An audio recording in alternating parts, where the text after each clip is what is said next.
Salut, je te fais le petit coucou habituel, et puis je te souhaite une bonne vidéo. Voilà. Tu te souviens de l'histoire que Fontaine me va raconter là? Avec le lapin et la tortue? Ouais, ok, le lièvre, bon, c'est pareil. Bah du coup si tu t'en souviens, pendant la course, juste avant la ligne d'arrivée, fallait tourner à gauche au niveau du gros chêne. Tout à l'heure j'étais à la boulangerie et j'ai croisé Fontaine. Il a pris une tradition bien cuite.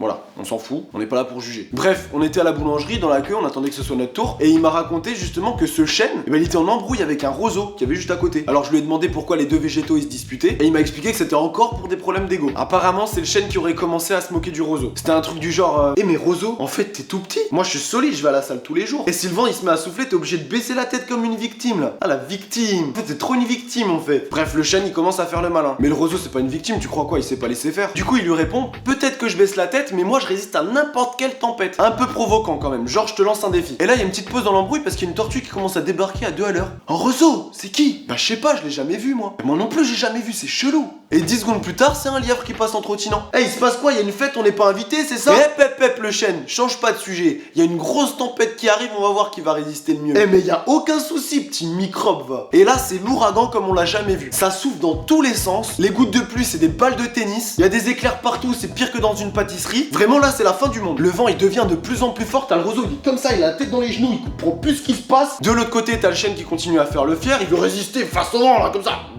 Et là il y a une énorme rafale, le chêne il se fait arracher du sol, il bascule, il finit à l'horizontale avec les doigts de pied vers le ciel comme ça là, et il se met à chialer sa mère. La tempête finit par s'arrêter évidemment, mais là le roseau, mais il en profite à mort. Bah alors le chêne, qu'est-ce qu'on fait par terre? C'est qui la victime maintenant? Hein? C'est qui la victime? Oh le chêne, la victime. Donc voilà le tableau final, t'as le chêne il est au sol, allongé, anéanti, et t'as le roseau qui se relève comme si de rien n'était. D'une facilité, il est dans Matrix le roseau. Et là comme d'habitude on pourrait conclure que la loi du plus fort n'est pas toujours la meilleure. Mais bon voilà, moi Fontaine, encore une fois il m'a raconté la vraie histoire, il m'a raconté ce qui se passe vraiment quoi. Bon vas-y je te le raconte mais tu le dis pas à Fontaine sinon je me fais tuer après. En gros le roseau il continue à faire le malin, et qui fait le malin? Tombe dans le ravin. Donc le roseau, il tombe dans le ravin. Non je déconne, le roseau il fait le malin, et là il y a un mec qui débarque, il lui coupe le pied, il lui coupe la tête, il lui fait plein de trous dans le corps, et il se met à jouer de la flûte avec le roseau. Moralité de l'histoire, dans la vie, faut pas sous-estimer la tempête, mais il faut surtout se méfier de l'humain.